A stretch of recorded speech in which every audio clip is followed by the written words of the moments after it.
Haji Dede. Nah ini luar biasa, Pak Haji Dede ini akan selalu awet muda, walaupun nanti udah tua tetap akan dipanggil Dede ya.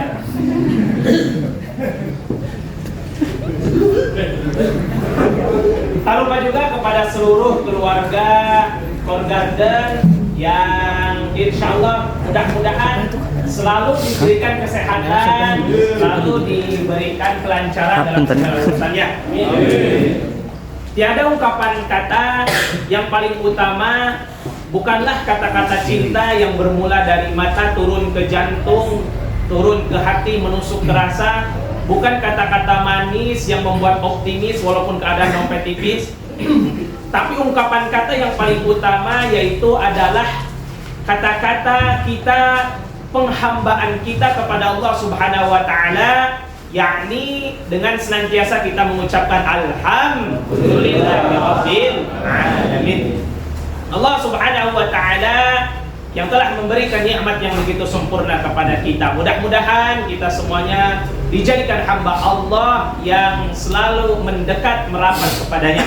Salawat dan salam semoga selalu tercurah limpahkan kepada baginda Nabi Muhammad sallallahu alaihi wasallam. Tak lupa kepada keluarganya, kepada para sahabatnya, kepada tabi'in, atba'ut tabi'in yang insyaallah kita termasuk di dalamnya. Amin ya rabbal alamin. Ya, alhamdulillah pada pagi hari ini saya bisa hadir di tempat berkat wasilah Pak Haji Fauzan. Sebetulnya ini, tapi sebelumnya mohon maaf, kira-kira saya berdiri atau duduk aja? Enaknya Ustaz aja, Ustaz. Oh, tapi kira-kira teman-teman yang lain saya kira-kira berdiri atau duduk nih? Bebas. Bebas. Ya. Ya udah, berdiri juga duduk ya. Yang penting jangan jongkok, takut kelihatan yang segede golok. Alhamdulillah, berkat wasilah dari Pak Haji Fauzan saya bisa di tempat. Sebetulnya ada acara sekarang tuh di Tangerang, tapi alhamdulillah Allah Subhanahu wa taala memberikan umur saya dan rezeki saya bisa hadirnya di ini tempat, karena acara yang di Tangerang saya nggak diundang. Jadi hadirnya bisa ya di sini.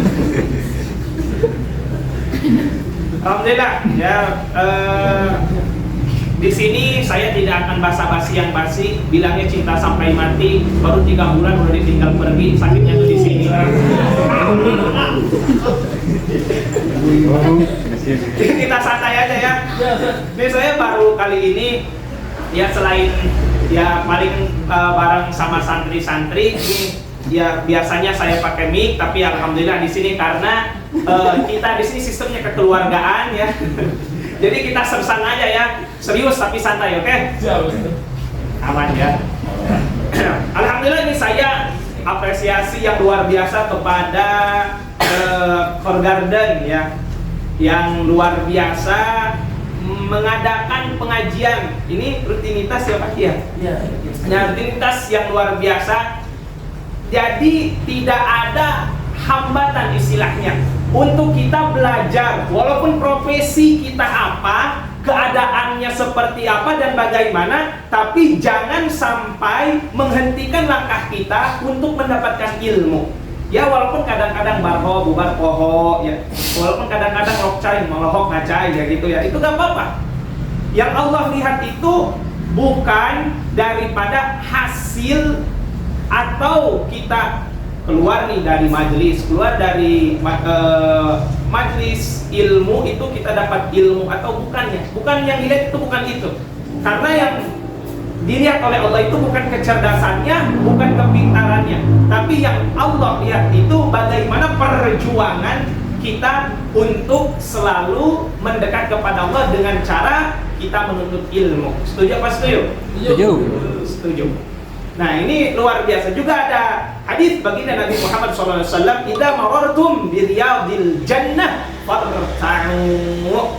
Maka apabila kalian sedang berjalan, kemudian di sana kalian melihat taman-taman surga, maka makanlah dan minumlah. Kemudian para sahabat bertanya, "Wa ma riyadul jannah ya Rasulullah?" Apa taman surga itu ya Rasulullah?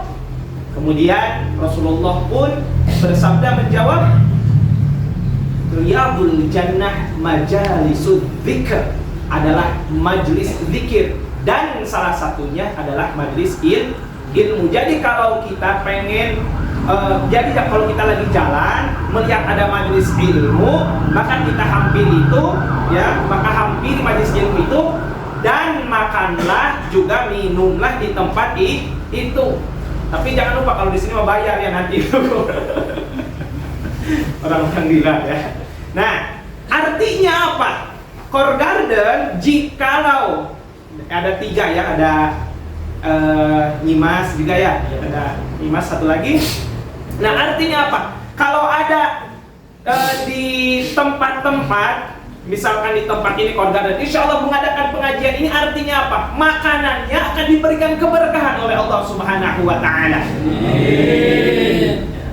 Dan insya Allah dengan makannya diberikan keberkahan makanan, semua sajian di sini diberikan keberkahan oleh Allah. Artinya apa?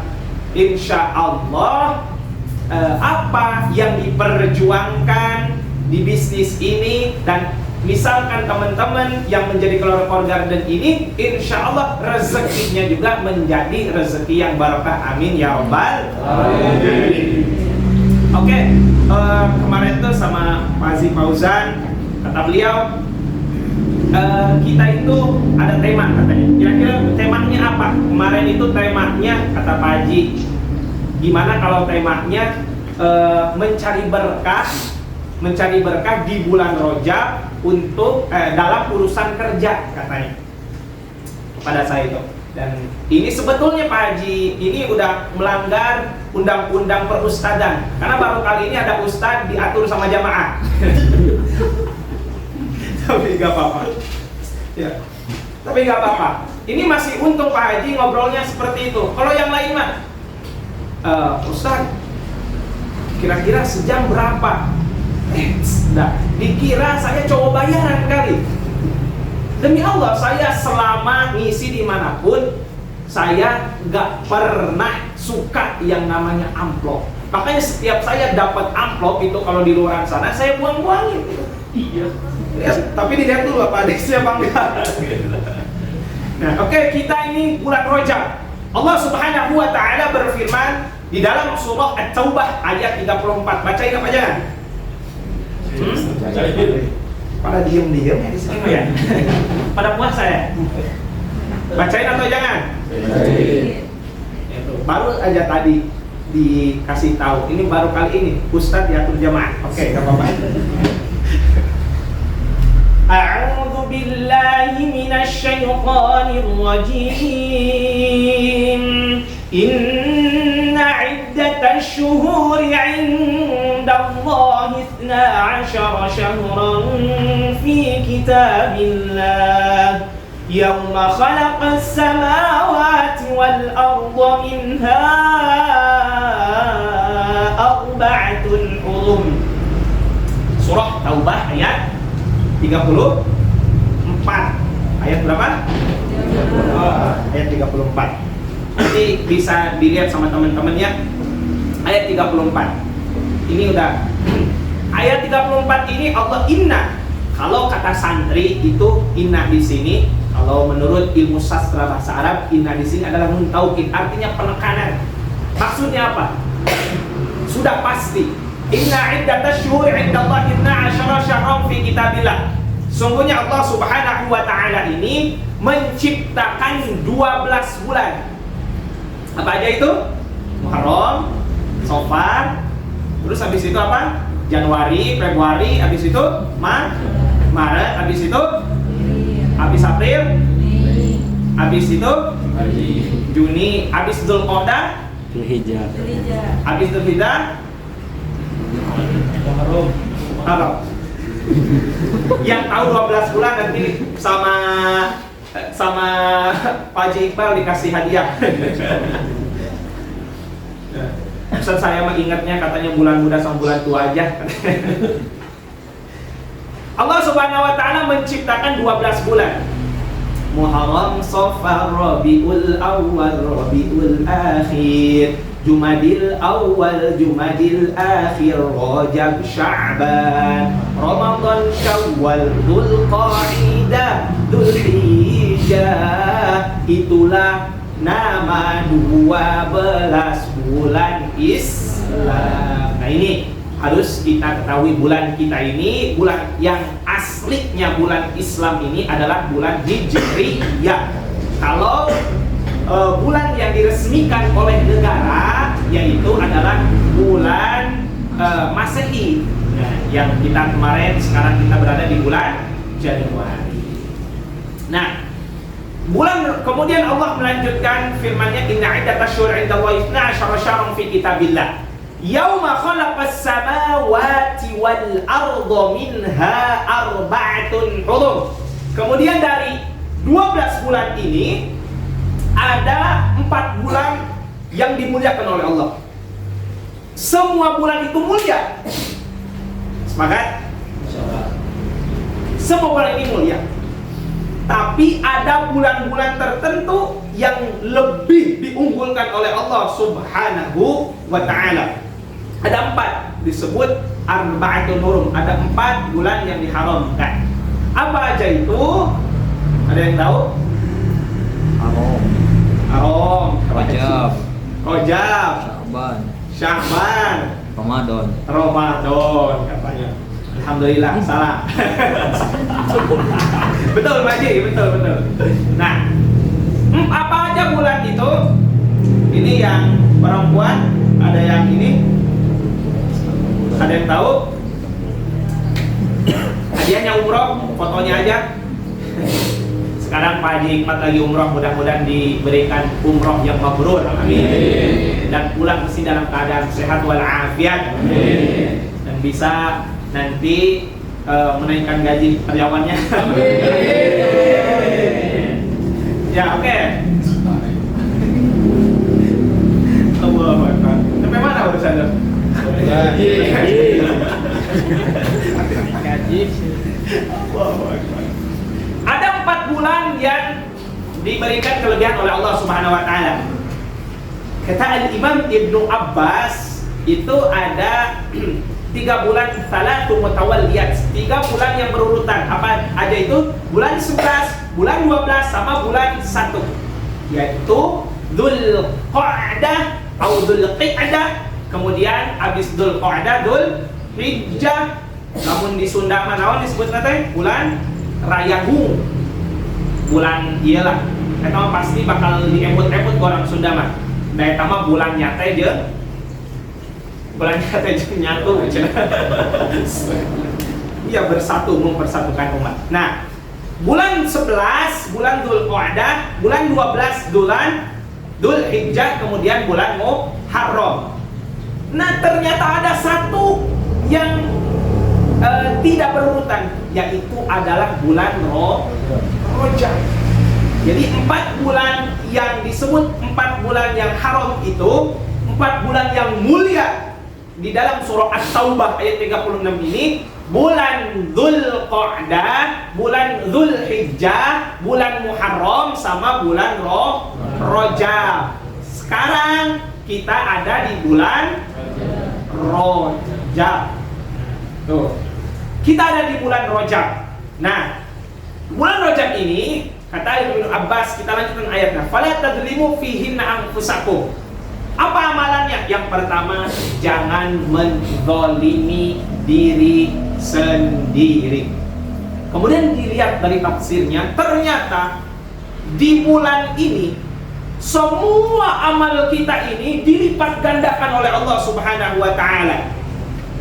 Tapi jangan lupa, kalau kita berbuat dosa juga, itu ganjarannya dilipat gandakan oleh Allah Subhanahu wa ta'ala. Kira-kira milih yang mana?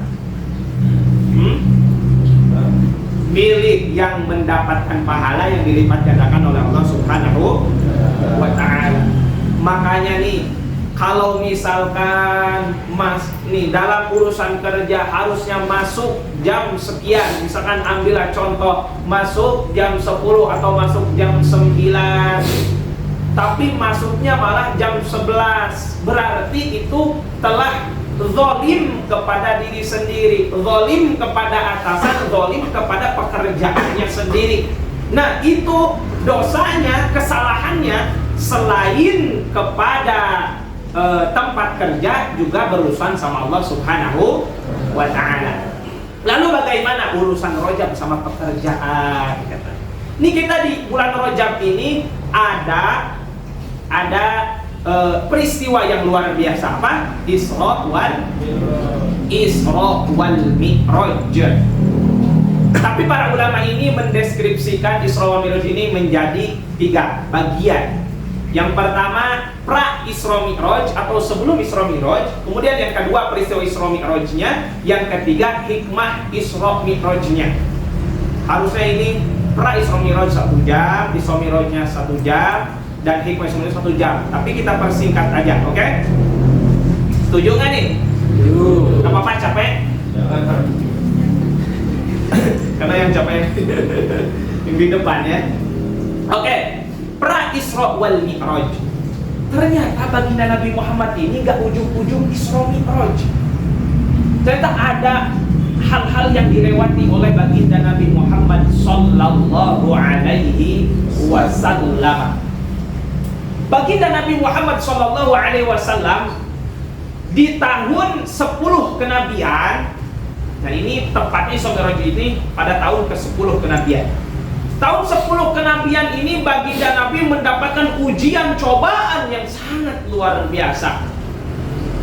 Yang pertama, ditinggalkan oleh orang-orang terdekat dan tercinta, yaitu oleh pamannya yang bernama Abu Thalib.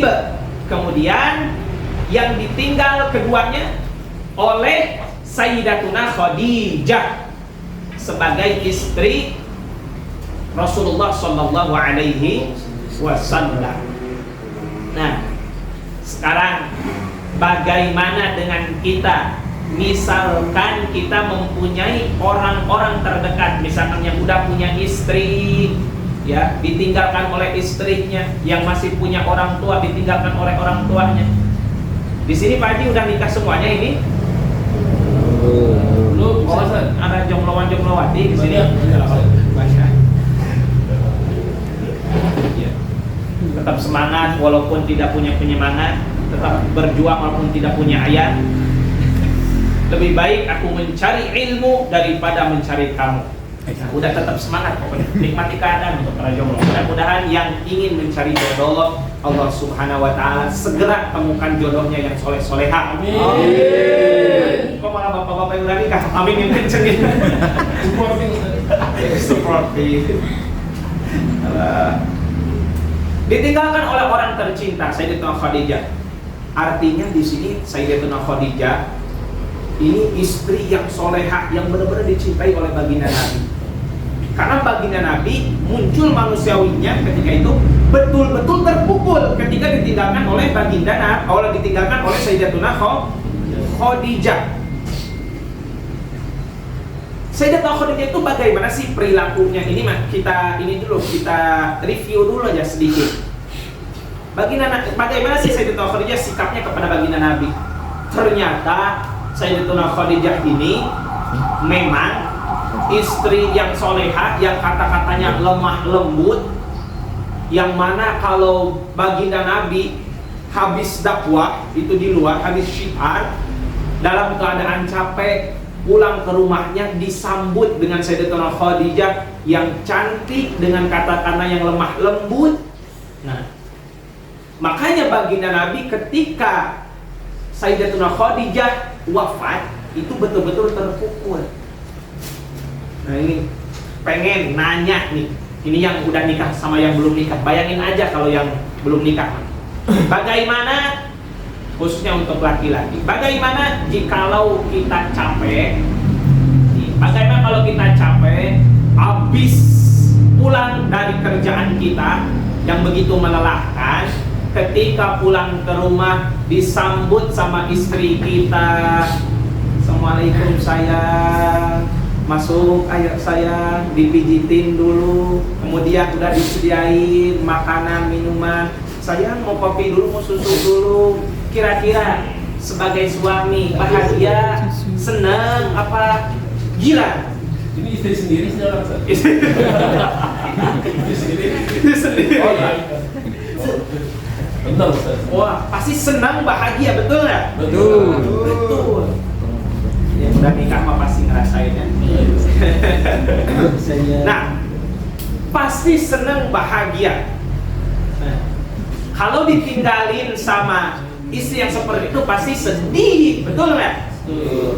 Tapi beda kebalikannya. Kalau kita dalam keadaan capek di luar, urusan kerjaan di luar banyak masalah, pulang ke rumah, Allahu Akbar, kita disambut istri, pakaiannya acak adut, rambutnya udah persis kuntilanak, pulang ke rumah gak ada makanan.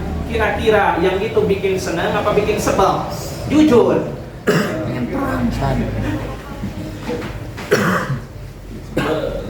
Nah, ya kayaknya kalau ditinggalin istri yang cerewet, istri yang sering marah-marah mulu, gak nurut ke suaminya, kayaknya kalau ditinggalin misalkan meninggal, kayaknya lebih banyak bahagia daripada sedihnya. Nah, makanya mudah-mudahan nih teteh-teteh ya dijadikan nanti yang udah nikah atau yang belum nikah dijadikan istri yang sholihah. Kemudian ujian baginda Nabi apa lagi? Habis itu karena baginda Nabi nih di Mekah ketika itu semakin orang-orang itu menghardik, mencaci, menyakiti Nabi itu semakin leluasa. Karena pada saat paman Nabi masih hidup, Abu Thalib, baginda Nabi ini masih ada perlindungan dari orang-orang jahat tersebut. Nah, ketika itu karena udah wafat keduanya, baginda Nabi betul-betul tidak ada penguat. Akhirnya baginda Nabi ada perintah dari Allah untuk hijrah ke Taif. Yang mana baginda Nabi pergi ke sana ini ingin mencari harapan. Ini manusia ini mencari harapan agar bisa merekrut orang-orang yang bisa diajak dakwah, orang-orang yang bisa diajak syiar, yang bisa diajak masuk Islam. Ketika itu baginda Nabi jalan kaki bersama Zaid bin Harithah pergi ke Taif, ya, jauh banget. Di sana ada dua belokan kanan kiri.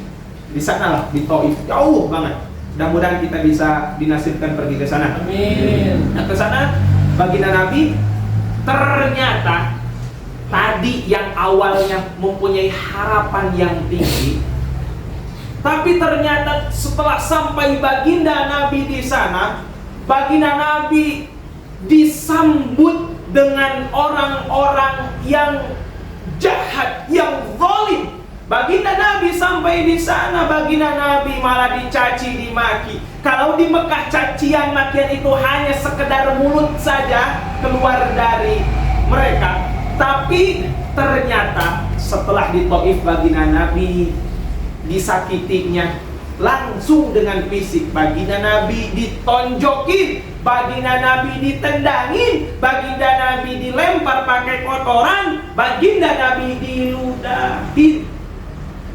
Ibaratkan ada seseorang yang lagi mengejar cinta, yang harapannya, ekspektasinya begitu tinggi, ternyata orang itu udah punya tunangan, punya calon.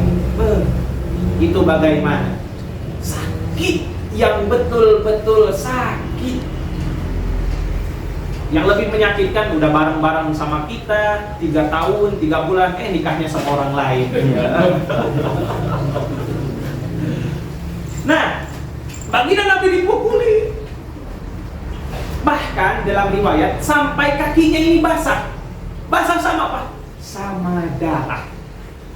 Bahkan seketika malaikat pun, malaikat Jibril datang kepada baginda Nabi. Wahai kekasih Allah, jikalau darah itu sampai jatuh ke tanah, maka akan aku ratakan negeri Taif ini, akan aku ratakan seluruh penduduk Taif ini. Kemudian apa jawaban baginda Nabi? La ya Jibril, fa innahum qaumun la ya'lamun. Jangan Jibril, karena mereka mungkin tidak tahu, tidak paham. Itu baginda Nabi. Beda misalkan kalau saya, Yas, gimana kalau itu darah sampai jatuh ke tanah, itu negeri Taif akan saya ratakan, kata malaikat. Jawaban saya mungkin, malaikat GPL gak pakai lama, gaspol. Tapi baginda Nabi tidak seperti itu. Kemudian baginda Nabi melindungi diri dengan berhenti di suatu kebun di dekat bukit.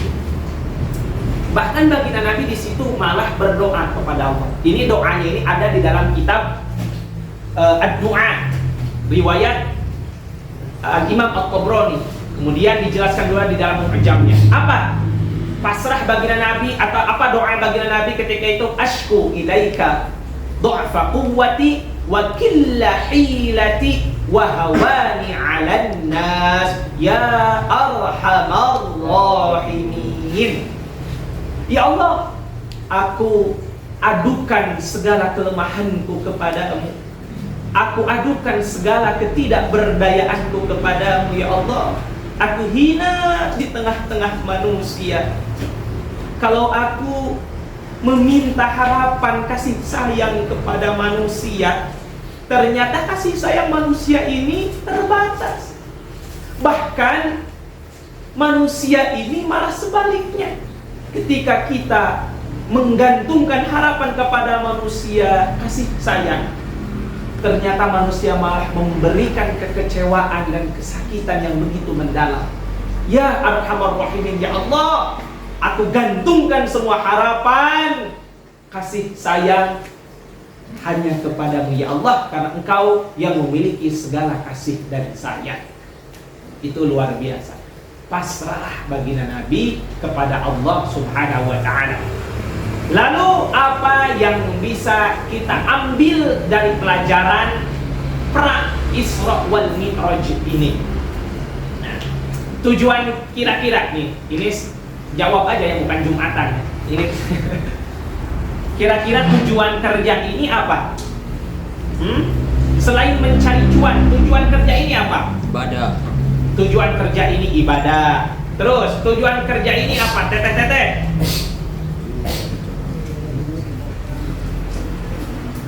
Tujuan kerja apa? Mencari penghasilan. Cari jodoh. Tujuan kerja otomatis ya. Tujuan kerja ini pasti kita ingin, intinya ingin membahagiakan diri kita. Setuju apa setuju? Setuju. Ingin membahagiakan diri kita. Tapi ternyata bahagia ini terbagi dua. Ada bahagia terbagi menjadi tiga. Bahagia ini terbagi menjadi tiga. Ada bahagia di dunia, kemudian yang kedua ada bahagia di akhirat, kemudian yang ketiga ada bahagia dunia akhirat. Siap.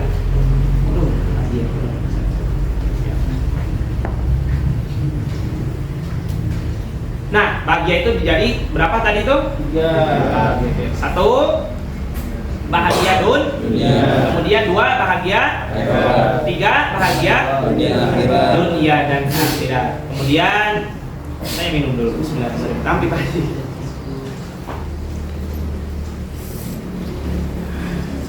Nah, ternyata urusan dunia ini ternyata, walaupun kata orang jangan cari dunia mulu, katanya kejar akhirat, ternyata tidak seperti itu. Ternyata urusan-urusan dunia ini bisa menjadi nilai akhirat kalau kita niatkan, kalau kita gunakan dalam hal-hal ibadah, dalam hal-hal mendekatkan diri kepada Allah Subhanahu wa ta'ala. Maka feedback yang akan kita dapatkan bukan hanya penghasilan dunia, tapi juga akan mendapatkan rahmat Allah, mendapatkan ridho Allah, terlebih-lebih mendapatkan surga Allah Subhanahu wa ta'ala. Itu hadiah-hadiah dunia yang digunakan untuk, yang diniatkan dalam hal ibadah. Ternyata hadiah-hadiah dunia kalau tidak digunakan untuk akhirat, kalau minuman yang dapat feedbacknya kepada kita, kalau minuman kalau tidak digunakan untuk hadiah-hadiah ibadah, itu ujungnya hanya war, wear, worn. Kalau makanan, berat, kalau tenaga, oh. Ulang lagi ya. Ini keluarga-keluarga harus kompak.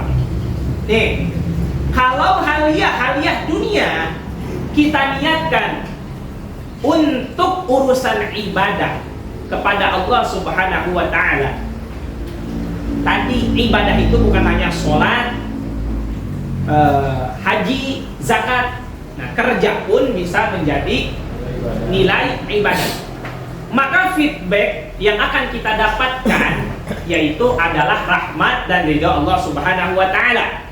Tapi kalau hadiah dunia kita niatkan hanya untuk mendapatkan dunia, kalau minuman yang akan kita dapatkan adalah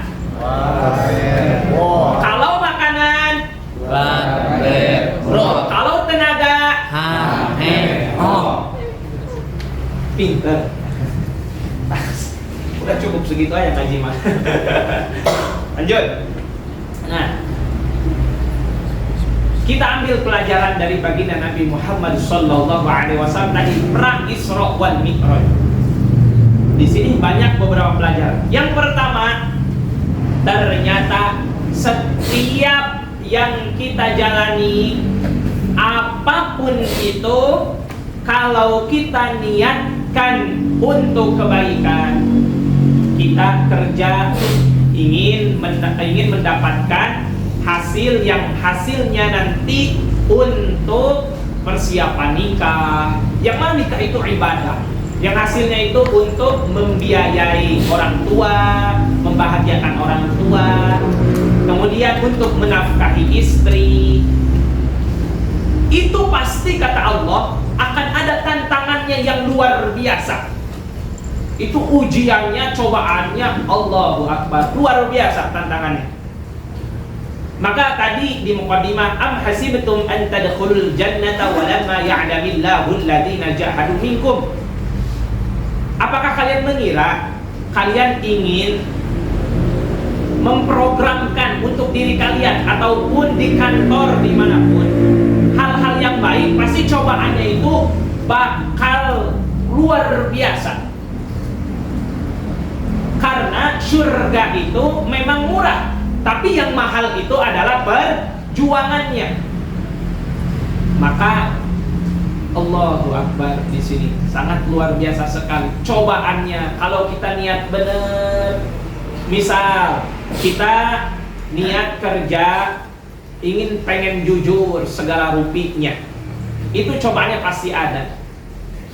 Entah itu dari teman, kadang-kadang di tempat kerjaan gak betah, entah itu dari atasan, dari bawahan, ya, entah itu dari orang tua, itu pasti akan ada cobaannya teman-teman. Kalau kita niatnya baik. Tapi na'udzubillah, ternyata dalam keburukan pun cobaannya pasti ada. Contoh maling sekarang. Kira-kira maling, perampok lah, kalau pengen ngerampok rumah orang, kira-kira mereka berjuang apa enggak? Berjuang. Mereka lirik dulu, lihat situasi kondisi, kemudian belum nanti pas ngerampoknya, itu juga memakai perjuangan.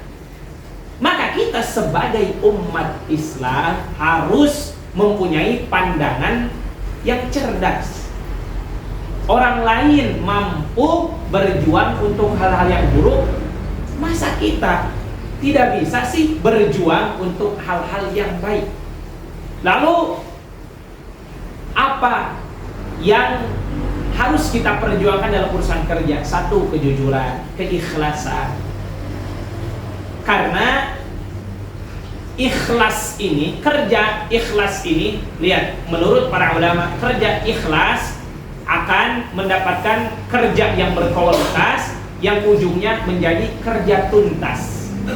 Lalu bagaimana kerja ikhlas ini? Lihat, kerja ikhlas ini tidak ada paksaan, tidak ada menggerutu. Kan tuh kadang-kadang ada menggerutu, kadang-kadang ngegosipin, entah itu temannya, entah itu atasannya, entah itu bawahan, ngegosip aja. Apalagi sekarang ini Pak Haji, lagi zaman-zamannya lambai syariah.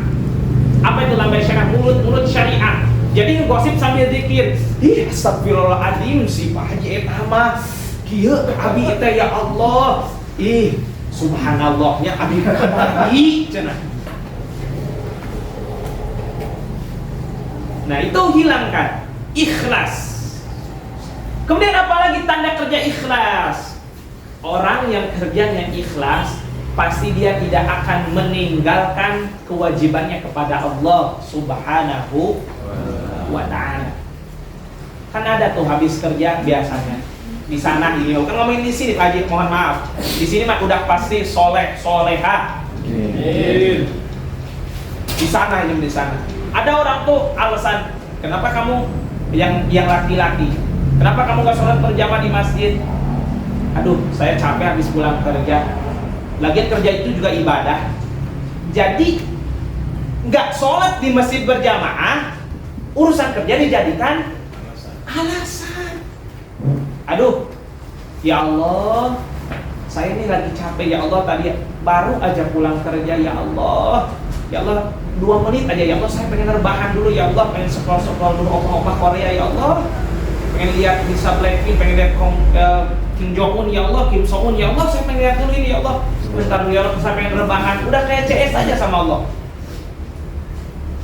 Nah, itu berarti kerjanya tidak ikhlas. Kalau orang kerjanya sudah ikhlas, diniatkan dari rumah, Bismillahi tawakkaltu ala Allah, la haula wala quwwata illa billahil aliyyil azim. Ya Allah, aku akan ikhtiar untuk mencari nafkah untuk anakku, untuk istriku, untuk diriku ya Allah. Maka aku serahkan diriku kepadamu setelah aku menjalankan ikhtiar ini. La haula wala quwwata illa billahil azim. Ya Allah, aku kerja ini disebabkan kekuatan yang diberikan kepadaku. Maka engkaulah yang memberikan kekuatan kepadaku sehingga aku bisa kerja. Ya Allah, aku punya pemikiran yang brilian, kreatif. Ya Allah, ini diberikan olehmu, diberikan petunjuk olehmu ya Allah. Maka dalam urusan kerja ini ya Allah, aku serahkan hasil positif negatifnya kepadamu. Maka setelah masuk ruang kerja ini bakal seger. Ada customer, bakal bawaannya, walaupun customer kan beda-beda, ada yang nyenengin, ada yang kadang-kadang yang gitulah, masya Allah tabarakallah, bawaannya akan senyum aja keduanya. Beda kalau nggak ikhlas, giliran yang ganteng-ganteng, aduh mas, bade naon minumanna bade cekapun iya wae pilih bade minum sampai satu ieu tinggal menungna beda deui. Kurang ganteng atuh, tong gopek kurang ganteng, kos ieu wae. Kemudian lamun aya customer nu geulis beda deui. Jadi kalau ikhlas itu bakal bersikap kepada semua orang, kepada teman, rekan kerja, walaupun ya kadang-kadang orang itu sifatnya tidak sama. Ya, kita itu akan happen aja di tempat kerja, melihat teman yang seperti ini, melihat atasan bawahan yang seperti ini, kita akan memahami. Karena kita berangkat dari rumah, sudah ditanamkan dalam diri kita nilai-nilai keikhlasan. Karena orang yang ikhlas ini, kita lihat di dalam soal Hijr, orang yang ikhlas ini akan dilindungi dari godaan setan. Setan ini, Pak Haji, udah berkata, dia udah sumpah, saya ya Allah, udah disesatkan olehmu ya Allah. yang akan saya ajak untuk kesesatan. Tapi saya tidak akan bisa menembus orang-orang yang ikhlas. Illa ibadaka minhumul mukhlasin. Kecuali orang-orang yang melakukan segala sesuatu dengan ikhlas, itu akan dilindungi dari godaan-godaan setan.